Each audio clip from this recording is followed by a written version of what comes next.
Good afternoon, everyone, and welcome to our session on building confidence in RSV vaccination, where we're going to address vaccine hesitancy and inequities in at-risk populations.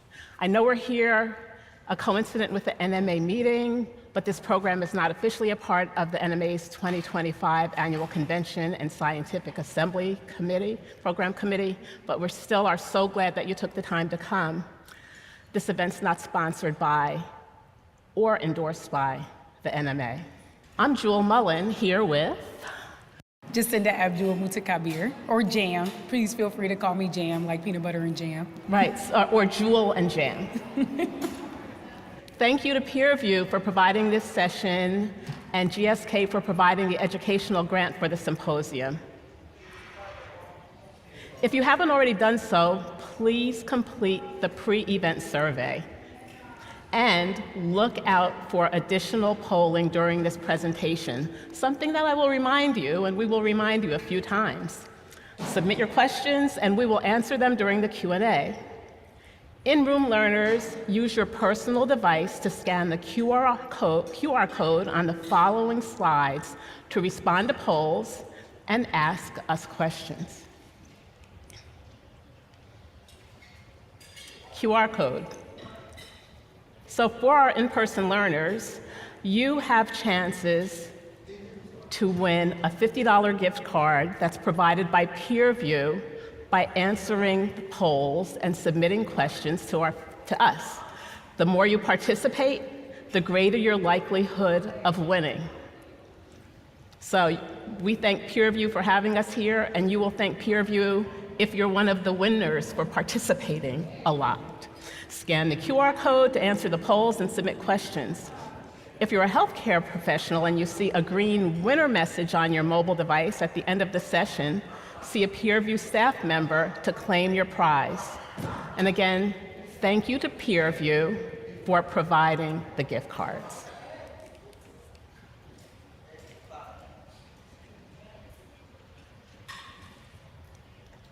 Some other information for you to take note of, and I see some people taking a picture of this slide.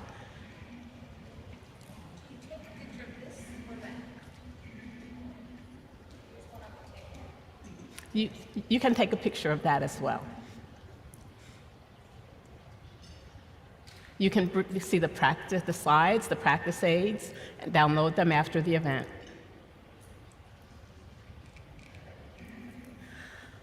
Our goals for today are to equip you with strategies for identifying candidates for RSV vaccination, to augment your ability to administer appropriate and timely RSV vaccinations and associated information, and to provide guidance on culturally responsive educational strategies to address vaccination barriers. Did you bring any other goals? No, okay. No other goals. Okay. I think that completely encompasses it. All right. So we'll start here. Respiratory syncytial virus in older adults. And I'm going to tell you now that while we are deliberately focusing a lot on the need to increase vaccination rates among older adults, given the FDA approvals and ACIP recommendations for the vaccination, we're going to insert some information as well, particularly related to pregnant women and infants. So RSV, as you know, is one of the most common infections in childhood. From my reading, I see that it is the most common cause of hospitalization among children in the United States. It has clinical presentations that can range from asymptomatic to severe lower respiratory tract infections. Decades ago when I was in medical school, we talked a lot about bronchiolitis without knowing a lot of what the etiology was. And now bronchiolitis is what we oftentimes hear about as RSV being the primary contributor for, with especially severe morbidity among infants less than 6 months, but also children less than 2 years or 5 years of age. In many people with mild RSV, it can remain undetected, but lower respiratory tract infections can contribute to pneumonia and exacerbations of chronic conditions such as asthma and COPD. The highest burden of RSV falls on children less than 5 and adults greater than 70 years of age.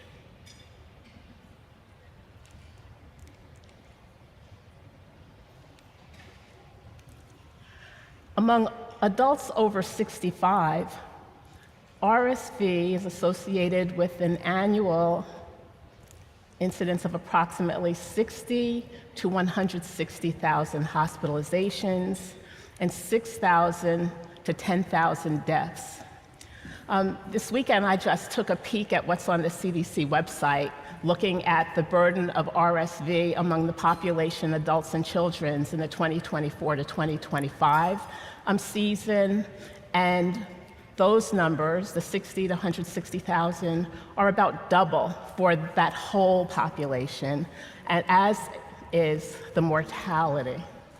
And so when I think about RSV in older adults, given what we know about RSV in children, I really think about considerations for RSV and lowering risk for severe infections as something that really warrants life course considerations. I might every now and then look at you and say, anything you want to add? Is that okay? That is perfect, but I couldn't add any more than what you gave. Very important facts. So here we show, over 5 years, monthly rates of RSV-associated hospitalizations in US adults 65 and older. And as we think about respiratory virus season, we see the trends here from October through the following September, as not surprisingly showing the peak incidence or rates of RSV hospitalization in the winter months and trailing off. And for all of you in practice, we have recollections of which years in particular were, as my husband, who is now a retired pulmonary critical care physician, has described as the years when RSV was a particularly, and he told me I could say, he said this word, nasty disease. And for those of you who have cared for our patients in the hospital, I think you know just what we're talking about. The other thing that we know is that RSV infection and outcomes are influenced greatly by where people dwell. So we think about community-dwelling older adults in comparison to others. But before we even get there, I just want to talk about a study done in Rochester, New York, Monroe County, looking at residents in nursing homes and non-nursing homes and what the infections, hospitalization, and in-hospital death rates were, where we can see that there was an excess risk of infection, hospitalization, and deaths among those in nursing homes. Particularly important information that has influenced the approvals and then recommendations for RSV vaccination. And these are data from 2022 to 2023. Also from the Rochester area, Monroe County, Angela Branch and others have conducted a 3-year prospective study that looked at the population-based incidence of RSV-associated hospitalization in adults 65 or older, and stratified that by their living situation, looking at those living in communities, in assisted living, and skilled nursing facilities, with both assisted living and skilled nursing facilities being thought of that umbrella category of long-term care. And here we can also see the excess incidence of hospitalization among those living in assisted living and skilled nursing facilities.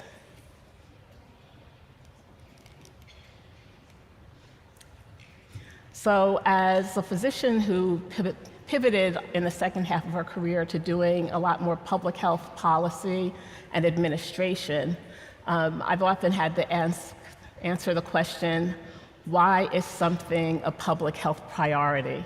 And so why is RSV vaccination a public health priority? Well, we just looked at some of the data around the burden, and once again, the reminder about, while we're talking about older adults even more so right now, the burden across young children and older adults.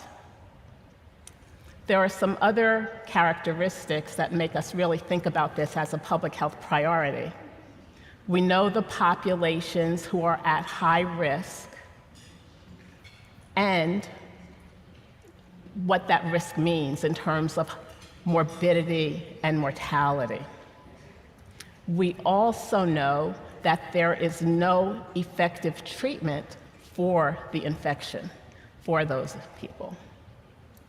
We also know that maternal vaccination greatly lowers the risk of RSV among newborns, particularly newborns in the first year of life, when that's the time that they are also most vulnerable if infected.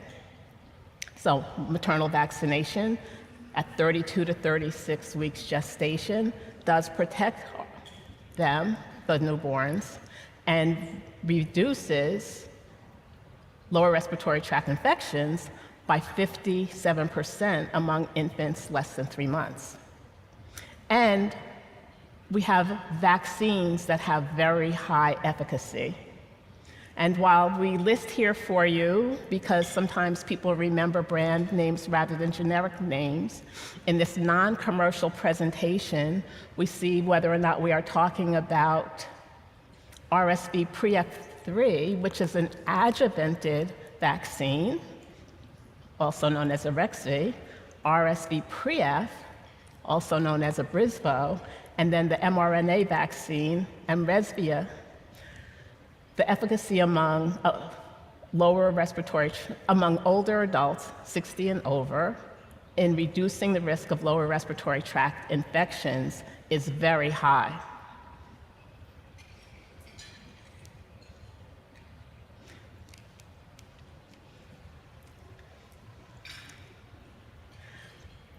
The other important reality for considering why this needs to be a public health priority and is that for everything that I just said and that we know, vaccination rates remain low. They have been increasing over the past few years since FDA approval of the vaccine and then modifications of the ACIP recommendations for who's eligible, but we still are in a situation where adults over 75, fewer than 50% of them have actually been vaccinated with RSV vaccine. So, how do we figure out beyond that group who's a candidate? Thank you so much, Jewel. I really appreciate it. And honestly, irrespective of having seen these slides beforehand, I learned so much about why it is that we should address RSV and how it is that we need to move forward and why it's a public health emergency. I think that was such an important point that you brought forward. So here I'm going to interrupt her for 1 minute because I'm just the doctor here. You notice this is the PharmD. This is the person who actually sometimes engages with people and patients around vaccination even more than we do as physicians sometimes these days when we consider where a lot of people get their vaccines. So we will continue to learn from each other. Thank you. Absolutely. Okay. Thank you so much. So identifying candidates for RSV vaccination. So really looking at how we can address the risk, but also the inequities, which I think is such an important conversation for us to be having here at NMA. And I think also what Dr. Jewel brought up is also just so important when we think about just the percentage of minoritized physician and pharmacists that do exist. This is such a wonderful place for us to talk about the importance of collaboration, right? And how we can support each other in ensuring that we narrow these gaps. So let's go ahead and meet our first patient. So would this be a presentation if we didn't have some really great patient cases? So we have Miss A here. Miss A is a 66-year-old year-old woman with asthma and COPD, here for a routine visit. She appears well, vital signs all within normal limits. During her visit, however, she mentions the occasional challenges in accessing care, mostly related to transportation, which have delayed her from receiving routine labs and then preventative care. She is unsure of whether she should go ahead and receive any vaccines today. So now here's where we come in, right? So then going back to patient A and what it is that we like to do, in a situation such as this, we would go back to those current recommendations because we would want to figure out, does patient A fit the profile of someone we would recommend that vaccine for? So current CDC recommendations, reinforcement of what Dr. Jewel said previously, are as follows. So we will go ahead and recommend that vaccine to any pregnant person within the realm of 32 to 36 weeks of gestation, so that being during September to January, when we think about just the transmission of infectious illnesses, especially those that are respiratory in the Northern Hemisphere, it's around September to January that we see the most prevalence there. Also, all adults age 75 or older, so irrespective of the existence of risk factor, if you have a patient, they are 75 or older, we will make that recommendation for the vaccine. And then also individuals ages 50 to 74, if they have the risk factors that we will describe throughout the presentation, then we will go ahead and we will make that recommendation for that vaccine. So previously, we did have a recommendation for vaccines for those folks that were 60 or older. That was the initial recommendation that was made for the RSV vaccines. If you all remember, that was sometime in 2023 where it was shared clinical decision making. So basically, if you brought it up, you had a conversation, and then folks decided to get vaccinated. That was how we proceeded. However, ACIP did meet to change that, and this is the most updated guideline and recommendation made in June 2025 here. So I will ask for you all to go ahead and scan right here to answer this question. So I want you all to think about this. According to the latest ACIP and CDC guidance, which of the following age groups fully reflect those that may be recommended to receive the RSV vaccine if certain risk factors are present? So for our first choice, we have adults ages 18 to 49. For our second choice, we have folks aged 50 to 59. For our third choice, individuals aged 50 to 74. For our fourth choice, adults aged 60 to 74. For our fifth choice, and you know what, that would mean I got my work cut out for me, right? We have I'm not sure. So I'll go ahead and I'll give you all some time to go ahead and answer this polling question. Please scan to answer. Answer the polling question and increase your chances to win a gift card at the end, courtesy of Peer Review.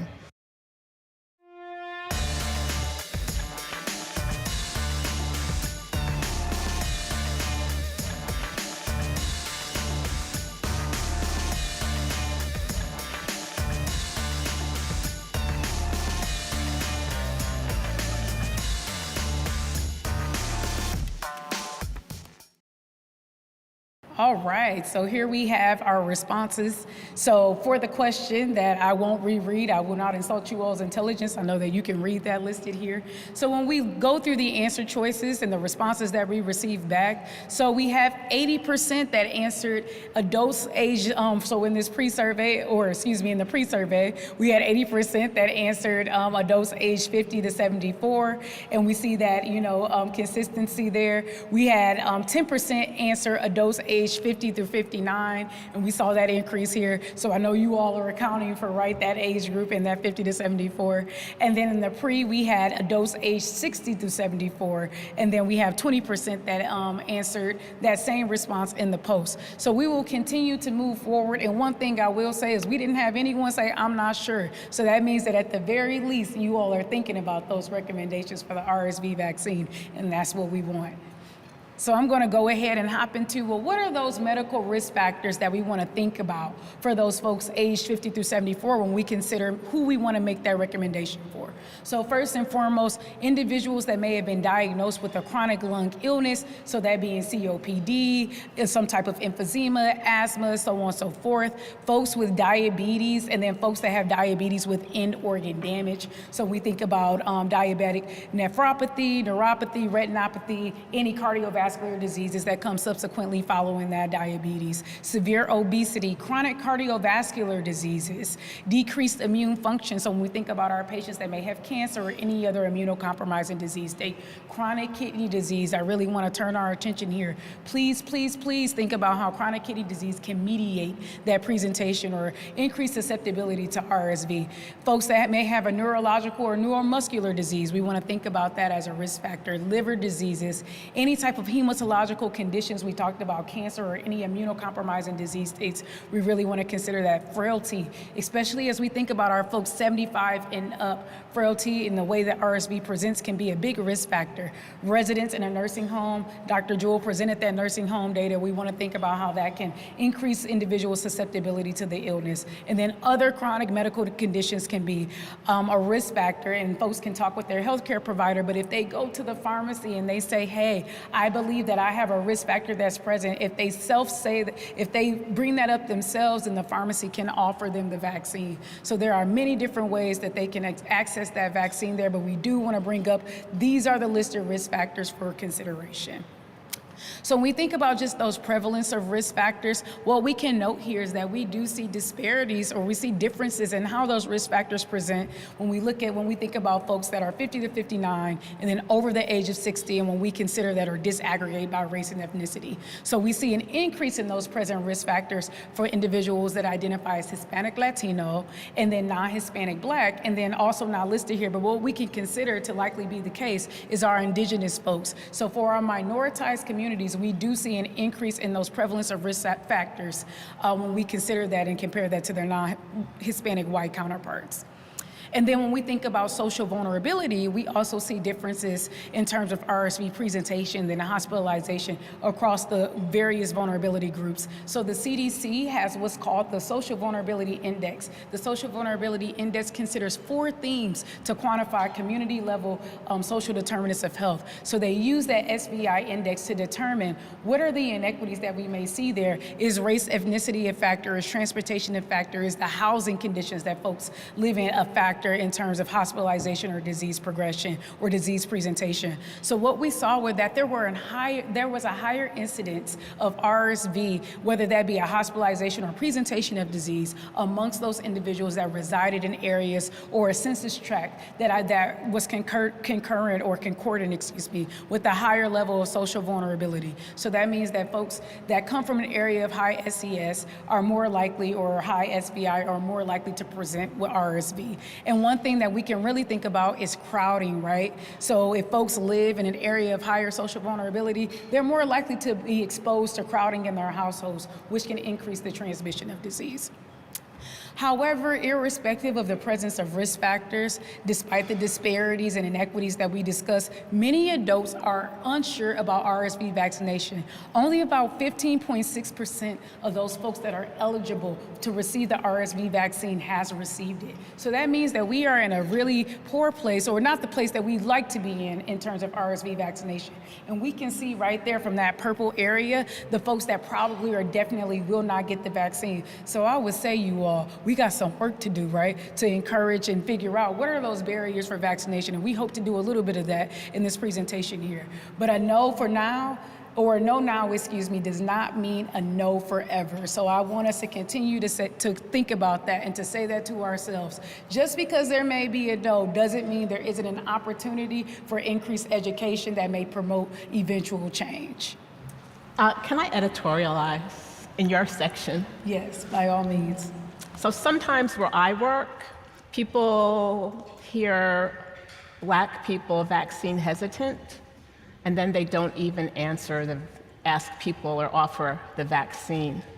So some of you may remember during COVID how some people would say, patients, community members would say, I am not my social determinants of health. I have taken this habit of saying, don't label people as vaccine hesitant, vaccine refusal, and use that as a way not to make sure people are offered what they need, and don't use that as an opportunity not to have the appropriate conversations that people need to have when what they need to get a vaccine is the information. So there is a lot of opportunity on that slide that Dr. Jim just presented. Absolutely, 100%. So we will go ahead and I will ask you all to go ahead and scan this QR code once again. And like Dr. Jewel said, this can make you even more, right? Give you even more of an opportunity to go ahead and win that prize. I wish that I could scan and participate to win a prize. I never win those things. I would love to. So based on what you all have learned thus far in the presentation, how often will you now discuss RSV vaccination with all of your patients age 75 or older? So for our first choice, we have never. For our second, we have rarely. For our third, we have sometimes. For our fourth, we have often. And then for our fifth, we have always. So I will go ahead and let you all ponder that question. And like we said, every question you participate in brings you even closer to that end of the presentation prize.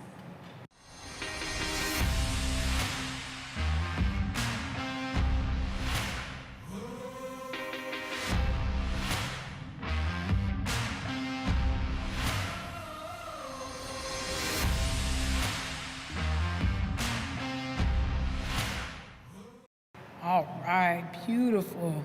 So here it is. We have it. So before, when we first gave this question, we had about 7% say that they would not recommend it. But now we are looking down here to questions or to selection 5, and we see that we've increased to 70% in terms of always recommending that vaccine to 75 and older. So my goal as we leave this presentation is to get that number to 100%, right? So for folks 75 and older, I just want to reinforce that it is the recommendation that they receive that vaccine. So we come back to Miss A, 66-year-old woman with asthma and COPD, reason for visit, routine well woman exam.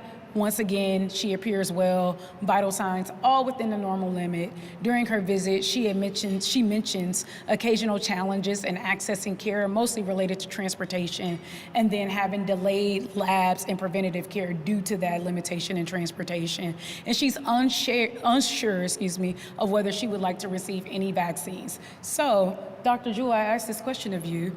Would Miss A be a candidate for the RSV vaccine if she were to report to you in your practice? Can I say something before I answer? By all means. Yeah, I just want to affirm everyone.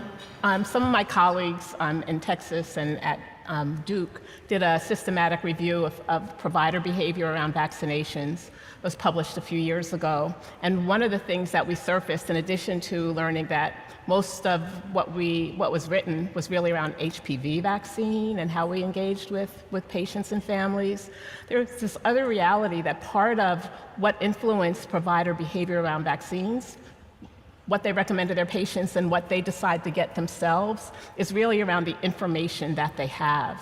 And so looking at that pre and post test reinforced for me the simple but important benefit of just taking advantage of getting the right information at the right time. And as an internist, I'll tell you, every time I see a new recommendation, I say, how am I supposed to keep track of all this? So thank you for being here. But on the other hand, it's just so key because I think uncertainty makes it even harder to have the conversations that help guide people. So 66. With chronic lung disease. Yep, chronic lung disease. She is a candidate for RSV vaccine. Absolutely, absolutely. So I agree with Dr. Jewel. If this were someone that I was interacting with, and my practice is in the community, so I actually pop up preventative care clinics throughout various areas in Southern California. And if this were someone that would talk to me or ask me about vaccination, or I would start the conversation with her and say, hey, have you heard of the RSV vaccine? This may be something, for you to consider. But I absolutely would, given the age, and then also the pre-existing disease diagnosis there. So non-communicable diseases, especially like asthma and COPD, can really predispose individuals to communicable illnesses. So we want to think about that relationship, and I would absolutely make that recommendation for her to receive the RSV vaccine. So I agree. I'm with you. Sure, but the beauty of having this conversation with you is that she's also a candidate for the vaccine and for not getting it. Yep. Because of the other part of what Absolutely. You're talking about around her social challenges. 100%. Right? So will we have her present and she asks the question, if we know she may have an issue coming back to the clinic or coming back to wherever it is that she's having this interaction, then we want to make that recommendation and provide that vaccine right then and there, if she's willing to receive it, because we know that there may be the off chance that we don't get to see her again.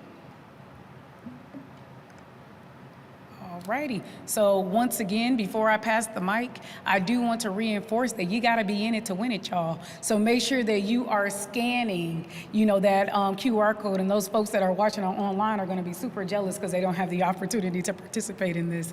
But if you ask and answer each of the questions, so the more questions you answer, the more opportunities you have to go ahead and win that $50 gift card. And if you guys don't participate in it, I'm gonna convince them to give it to me on the way out. No, I'm kidding. So make sure that you're participating so that you can go ahead and get that gift card. So I'll go ahead and pass it to you, Dr. Jewel.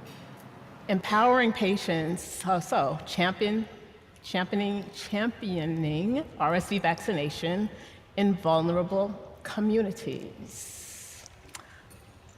Mr. B is 88, and he lives in a 55-plus community.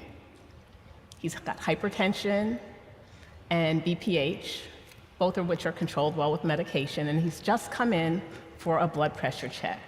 He appears well, has normal vital signs, and at check-in, the MA noted that he had not received his RSV vaccine.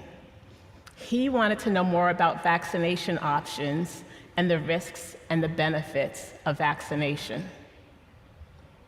And as often is the case, his first point of contact wasn't his doc or mid-level, it was the MA.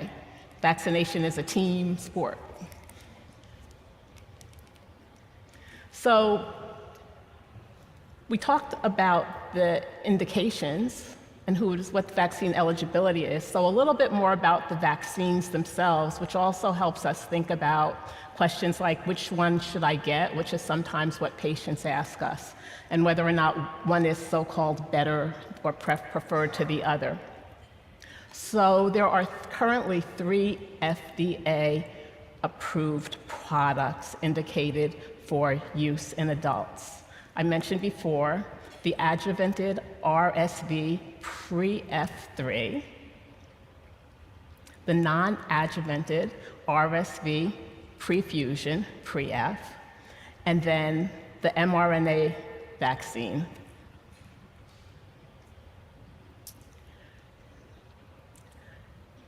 The FDA, back in 2023, approved the adjuvanted pre-F for individuals who are greater than or equal to 60 or 50 to 59 and at risk of lower respiratory tract disease caused by RSV. A few months later, in 2023, they approved the pre-F vaccine for individuals who are pregnant at 30 to 36 weeks or individuals who are greater or equal to 18 years of age, up to, say, age 50, with chronic medical conditions that make them a setup for severe disease. And then in May 2024, they approved the mRNA vaccine for individuals 60 years old and over.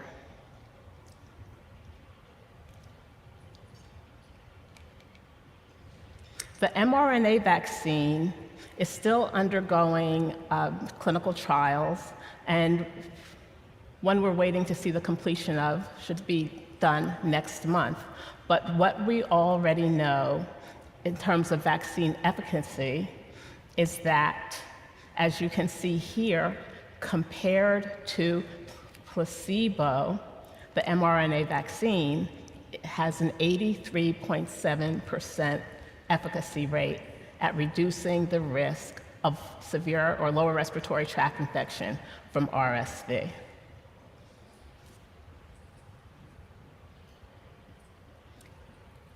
You're going to see on these slides references to RSV-associated disease with greater than or equal to 2 signs or symptoms greater than or equal to 3 signs and systems, and in some studies, you might see lower respiratory tract infection rather than lower respiratory tract disease. I would tell you what the difference between those are, infection versus disease, or a specific composite of those symptoms, if there were one, but as of now, there is still not a single case definition. So the signs and symptoms for infection will include things that we know: cough, sputum, some shortness of breath, for example. For severe disease requiring hospitalization, those endpoints are generally looked at as hospitalization requiring increased oxygenation, mechanical ventilation, or positive airway pressure. So in general, when we look at what the efficacy is in reducing the incidence of these outcomes, it's a mix. There? Absolutely. And I think realistically, when it comes time to think about how this is manifest in patients, that's what's most relevant at this point until we have more information.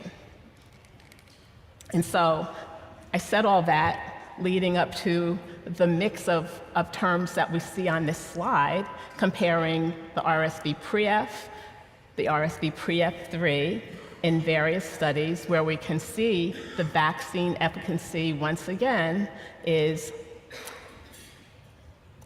in general, well above 80% for reducing the risk of respiratory infection, lower respiratory infection, and then for RSV-associated hospitalization from a number of studies, once again, very high efficacy. So when it comes time then to thinking about these vaccines, if I had to say pre-F versus pre-F3 for older adults, I would say, which one do you have? And, Absolutely. And if I had to call you, I would say, which one do you have? Mm-hmm. Okay.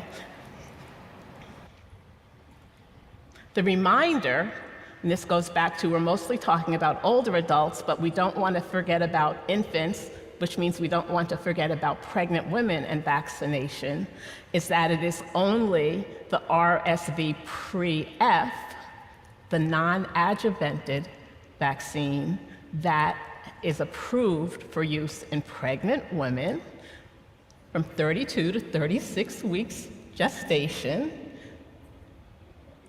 from September through January.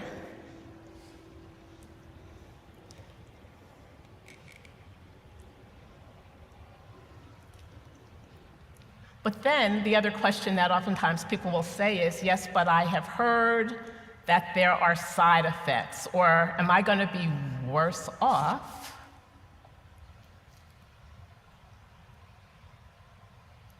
if I get the vaccine?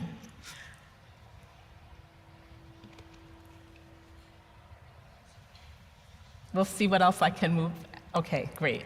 And so here's where we stand now in terms of people, how we address for ourselves and for people the understanding of what the risk of vaccination is. And the one that we still are paying, I would say, the most acute attention to, is that there has been a signal of a link, but not a causal link, between the pre-F vaccine, pre-F and pre-F3, and a slightly increased incidence of Guillain-Barré syndrome. Now, some people would say they don't care about the word slightly, they just don't want to hear about the incidence. But slightly increased incidence. And so this is still being studied, but at this point, there has not been any indication that there is a causal link between the two. And so here are the data related to that here.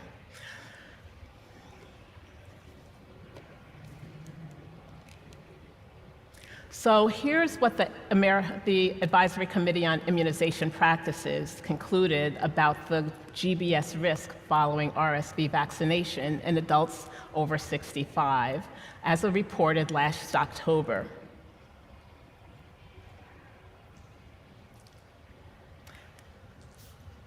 A risk was observed. It was considered to be rare. And the risk of GBS wasn't any different between those people who got the vaccine alone or those who received them alongside other vaccines on the same day, which is something else that people wonder about, because sometimes we look at vaccination opportunities as the opportunity to give people more than one, especially during respiratory season.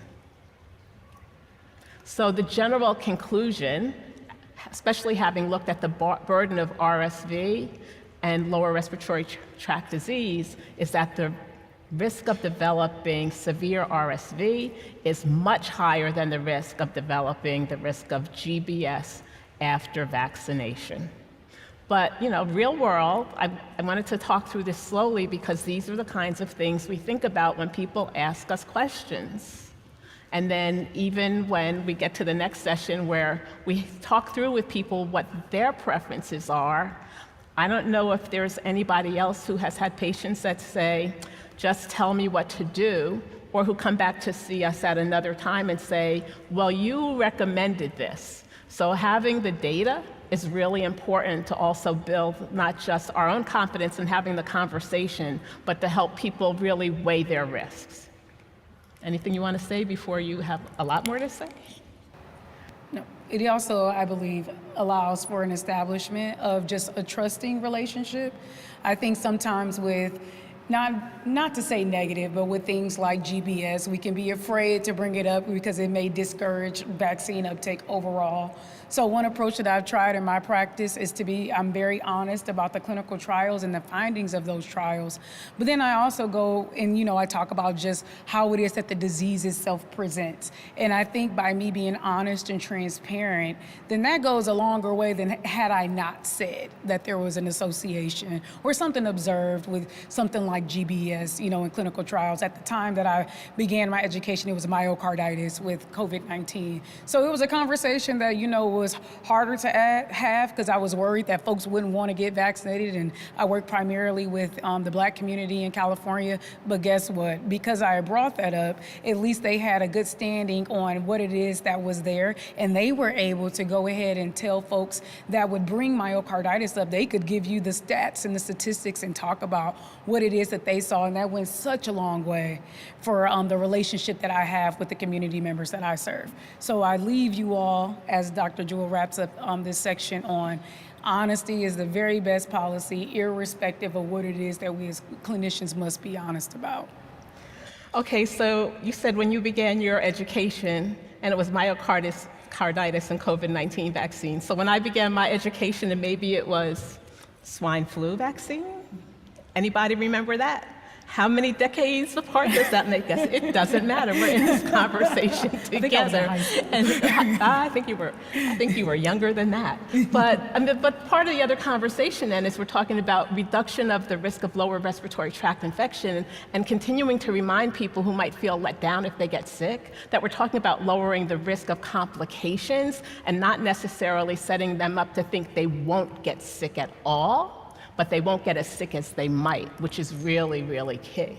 And so when getting back to, and now that I've outed myself as over 60, over 65, and over 70, I can also say I have the benefit also of being able to share with people what my own experience was, which doesn't mean they have to do what I did.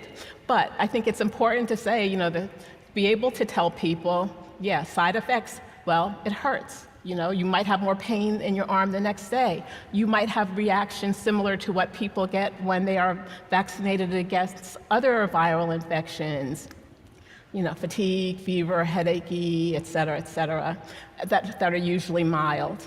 And to really think about those mild so-called adverse events against the risk of infection. To remind people again that especially in these past several months, reminding people that there will be ongoing research and surveillance, including what we can do in our own practices to track what happens to people, so we have real life data from real people to help us guide our decisions on behalf of our community, and they're not harmed by the wrong information. And then the importance of continuing to report adverse events through the Vaccine Adverse Event Reporting System and vSafe. Next question. So, which is of the following is true regarding GBS risk following RSV vaccination? Choices. A causal relationship between RSV vaccination and GBS has been confirmed in clinical trials. Option 2, GBS occurs commonly after RSV vaccination, especially in older adults. GBS has not been observed in any individuals aged greater than 65 years following vaccination. And number 4, there have been rare reports of GBS following RSV vaccination, but a causal relationship has not been established. Or, I'm not sure. Please answer on your polling device.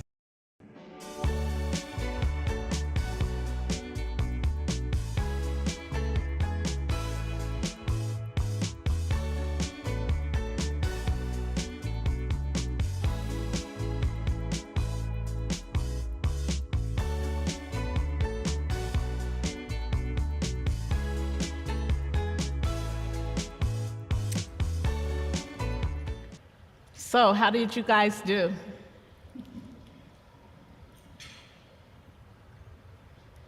I would call that good improvement. And I also wish we had time, because I think digging into the I'm not sure is really key. Because just because we said something doesn't mean you have to be certain. Right? Is that fair? That's fair and respectable. So, RSV vaccination, when you think about it, timing it, it benefits people most given in the early fall. And adults who have already received a dose of RSV vaccine, at this point, it's not recommended to do a booster or a second dose. Other things to consider: it is acceptable, in accordance with the general best practice guidelines for immunization, to co-administer RSV vaccine with other adults. Co-administer, not mix, just co-administer. And this includes giving RSV vaccines simultaneously with seasonal flu vaccine, COVID-19, pneumococcal, Tdap, and recombinant zoster vaccines. Different arms or single arm. Next question. Do you want to read this one? Yeah, I can go ahead and take it. So for you all, rethinking your choice. So is it safe for a patient to receive the RSV vaccine the same day that they receive a seasonal influenza vaccine? So choice 1, yes, and both can be administered in the same arm. 2, yes, but only if the vaccines are administered in separate arms. 3, no, the RSV vaccine can only be given at the same time as the tetanus or Tdap. 4, no, the RSV vaccine must be given 4 weeks before or 4 weeks after all other vaccines. 5, I am not sure. So please make sure to scan to participate. The more you participate, the more opportunities and chances you have to win.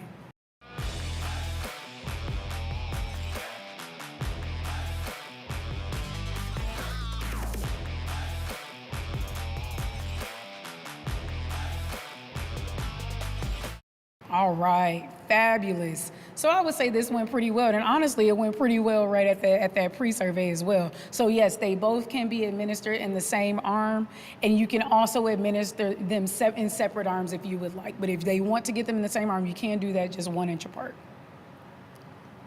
All righty. So back to Mr. B. How would you discuss RSV vaccine options with him? So, Dr. Jewel, if I were discussing vaccine options with Mr. B, I would bring forth all the information that you did. I think it's important to tell folks about the differences between the vaccines and to talk a bit about how the vaccines work. You can't make a decision if you don't have all the information made available to you. And then while he's there at the appointment, I would positively urge the uptake of the vaccine, but if he would want to come back and take it another time, I would make sure he knew that was an opportunity as well. Thank you. Yep. I'll send them to you. Absolutely. All right. So I'll jump right into our last section here. So strengthening health equity, building vaccine confidence within underserved populations. So now we have Miss C. Miss C is a 75-year-old woman coming here at a community health event near her home, hosted by a local healthcare system. She often has challenges getting transportation to medical visits, and the supervising physician engages a Spanish-speaking team member to facilitate the communication. Upon discussing the patient, it is discovered that the patient is unaware that she is eligible for the RSV vaccine. So when we think about just what are those barriers to vaccine decision making, so that awareness, right, that we talked about with Ms. C is something that readily exists. So you can't, ask for something or accept something or do something where you don't know that the opportunity exists for you. So in my community practice, I do a lot of education based on vaccine preventable diseases. And this year we'll be doing RSV education, but last year we did herpes zoster. And it blew my mind how many individuals had never received a recommendation about a relevant vaccine preventable disease. So my community is typically 65 and up. I asked them, had they received a recommendation to receive the herpes zoster vaccine, so not RSV this past year, and less than 50% had received a recommendation. Imagine if they had received a strong recommendation to receive that vaccine from a provider, whether they be a nurse practitioner or any other type of APP, a pharmacist, a physician, the difference that could make. And that can also influence acceptance. So that education that we talked about, providing information about the vaccines and the disease itself, well, that can increase uptake or acceptance about the vaccine, because now folks have information at their disposal. But more importantly, they have awareness of both the disease, benefits of vaccination, and availability of such. So disease-related education, if you don't know about the risk, if you don't know that certain risk factors exist and that can increase your opportunity or susceptibility to infection, you don't really think about the importance of being vaccinated against that particular preventable disease. So we really have to go ahead, not only recommend, but educate, not only about the availability of the preventable options, so the vaccines, but the disease itself and the risk factors associated with them.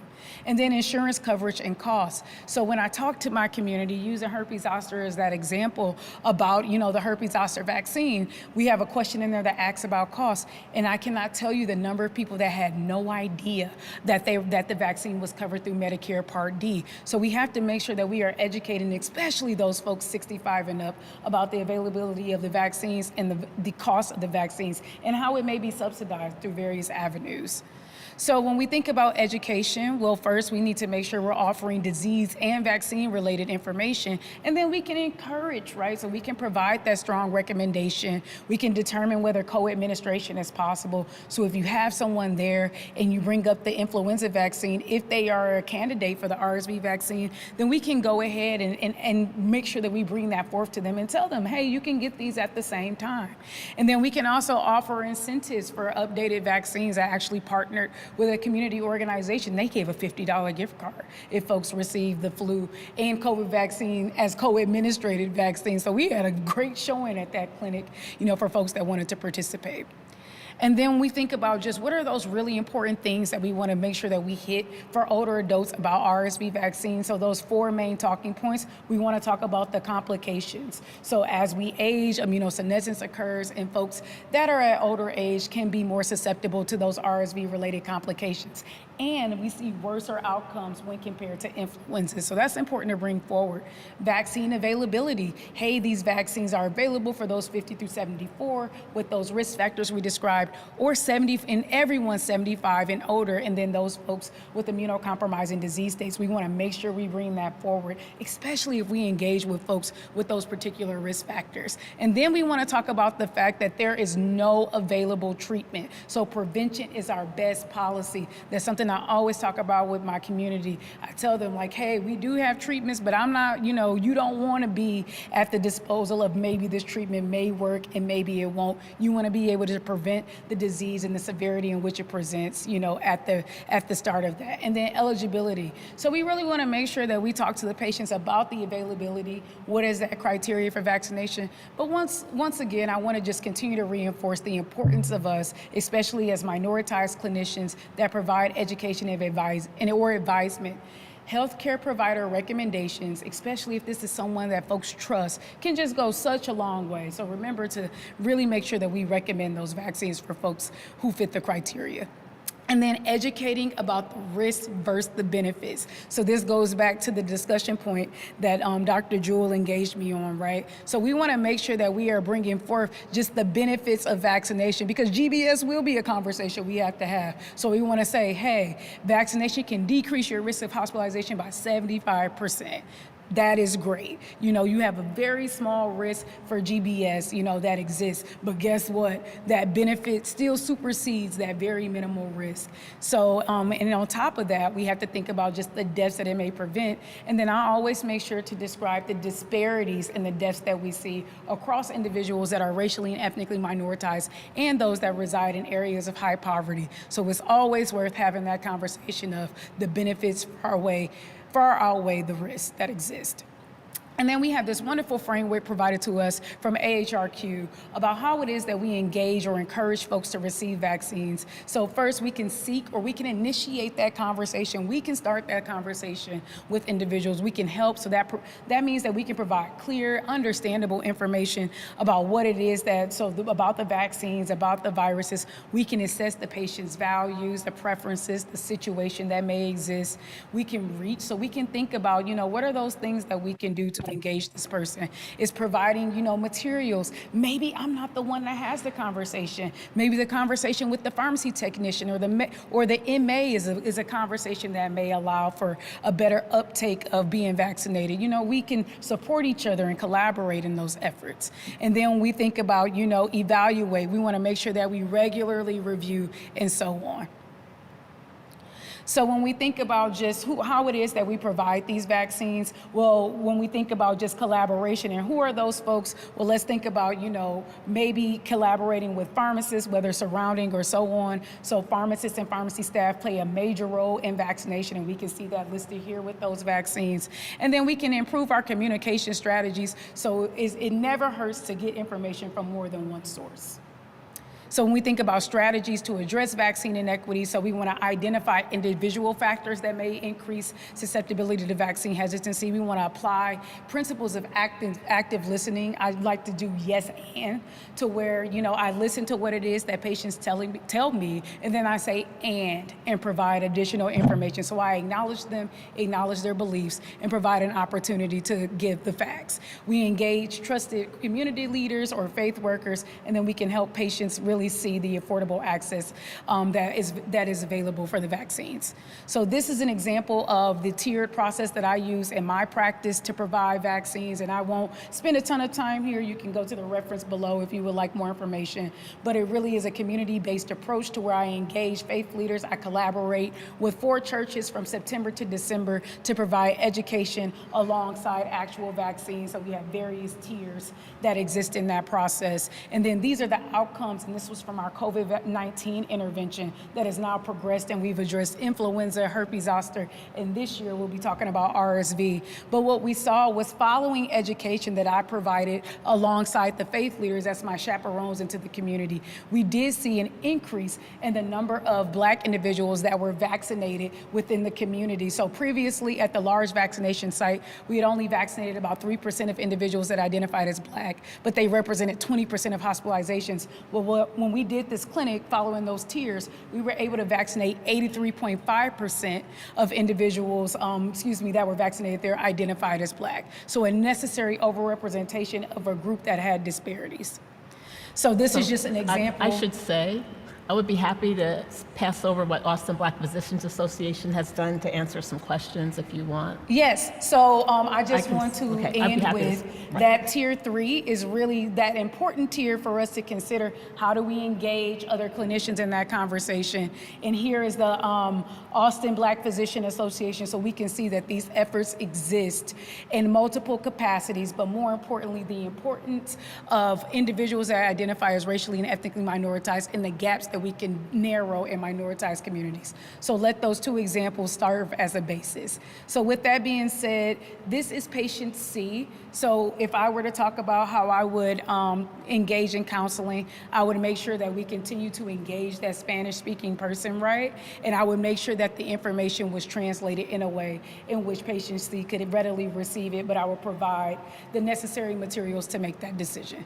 So we will go ahead, and this is the summary of the conversation topics that we covered. So you all can go ahead and read this, but please also send in your questions. So as I read these summary points, we can launch right into the question and answer portion. So RSV poses a serious health risk to our older adults. CDC recommends all folks 75 and up, and then 50 to 74 for those people with risk factors. Vaccine efficacy is high, about 80% or so for all 3 of those vaccines. Health equity remains a critical focus. However, through community engagement and partnering with local entities, we can increase acceptance there.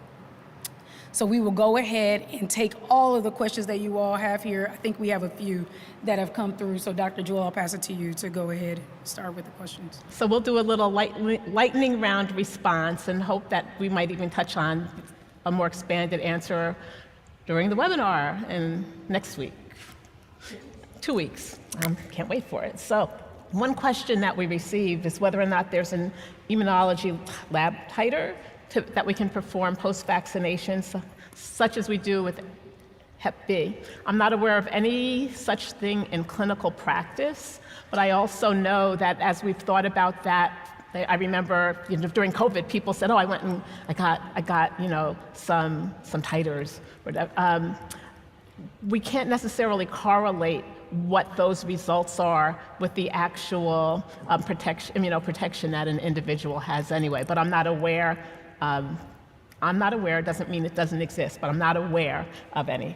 Another question was whether or not there are data about a potential link between GBS and RSV, specifically in the Black community. I have not seen any such data. I think it would also be really hard to know what to do with such data, given how small the numbers are. I joked before we started that I didn't bring a soapbox, but I just made one. So here's my soapbox other response to that. If somebody came to my office and said, "I heard there is such a link," I would look really hard and also want to see what that source was, given the world of mis and disinformation that we live in right now and how much more the Black and other minority communities are being flooded with it. Another question. Okay with you? Yeah. You want to do the next one? I can go ahead and take the next few. So are most of the pharmacies providing immunizations? Yes, they are. So the RSV vaccine is available. I'm actually in my practice partnering with community pharmacies in the community to provide the RSV vaccines, because I myself am unable to carry them, but they can. So the pharmacies do have them, and I agree, pharmacy consultation should be something that's offered. So if you and your practice aren't able to do it, feel free to direct them to a community pharmacy or independent pharmacy, and they should be able to receive them there. So we have another question that states, I manage patients with heart failure. Besides, at the height of COVID, I did not typically bring up vaccinations with my patients. I believe they should be vaccinated, but leave that to their PCP, as I am focused on other things during the appointment. Absolutely understandable. Through this conversation, I realized as a specialist, I need to play a more active role in discussing vaccines. What do you tell patients that qualify for all 3, but do not want all 3 just due to vaccine fatigue? This is a phenomenal question. Thank you to whoever posted. I think at present, everybody, wherever we can have vaccine conversations, that's likely the most important thing that we should be doing. And for me, I really take it from a matter of what vaccine season we're in. So if someone talks to me like in the summer months and they are someone that presents with a high risk for communicable vaccine preventable illnesses, then I'll talk about, the vaccines they can get at any time. So like zoster or shingles, I'll say, okay, you can get that vaccine at any time. And technically they can get the RSV vaccine at any time. We do broadcast it during the fall months because that's when we see just an increase in respiratory viral illnesses, but they could get it at any point that they would want to. They could get the RSV vaccine then. So influenza, so I really broadcast the respiratory illnesses, so influenza, COVID, and RSV. I broadcast that simultaneously, and I make sure to tell them that because they're inactivated vaccines, they can get them at the same time. But I really leave it up to them. I tell them the risk associated, what I believe the pain may be, if they get the vaccines. I tell them pain is different for everyone, but it's up to them. But I think, that's kind of how I go about the conversation. So for any additional questions, myself and Dr. Mullen will be around if you all would like to ask them on a one-on-one basis. But please visit us at peerview.com/2025RSV. You can go ahead and complete and submit your post-test and evaluation for credit, download the slide and practice aids, and then please stay tuned for the online activity. So thank you all. It was such a pleasure to engage.